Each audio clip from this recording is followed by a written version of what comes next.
तुम तिहार के नाम लिखवालो अपना ढोड़िया पो, अपना ढोड़िया पो। रंगदार के लोग लगालो अपना ढोड़िया पो, अपना ढोड़िया पो। तोहर सुनर सुनर ओट होला लइकन के दिलवा पर चोट। अरे सब के बटी ह तू प्यार है अजूरिया पो। तुम तिहार के नाम लिखवालो अपना ढोड़िया पो, अपना ढोड़िया पो। रंगदार के लोग लगालो अपना ढोड़िया पो, अपना ढोड़िया पो।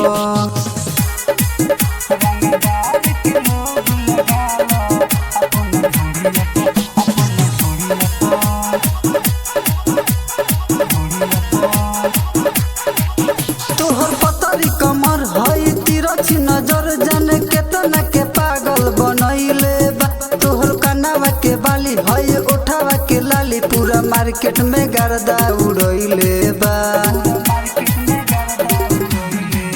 तोहर पतरी कमर हई तिरछी नजर जाने केतना के पागल बनैले बा। तोहर कनावा के बाली हई उठावा के लाली पूरा मार्केट में गर्दा उड़ैले बा। प्यार हमरो के गोरिया चाही तू कह नाही नाही।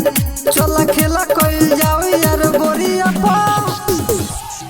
तुम तिहार के नाम लिखवालो अपना ढोड़िया पो, अपना ढोड़िया पो। रंगदार के नाम लिखवालो अपना ढोड़िया पो, अपना ढोड़िया पो।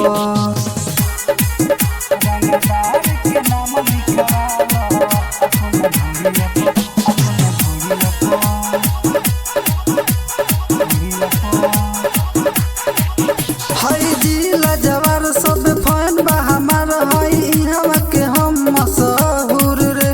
पवन या मुकेश तो से कर ला प्यार कहे छोड़ी के जई है ना दूर रे।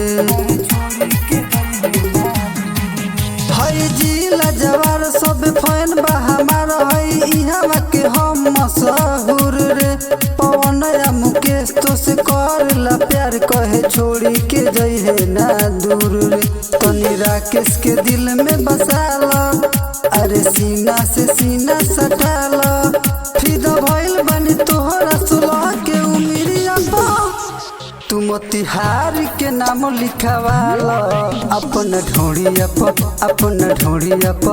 रंगदार के लोग लगालो अपना ढोड़िया पो, अपना ढोड़िया पो।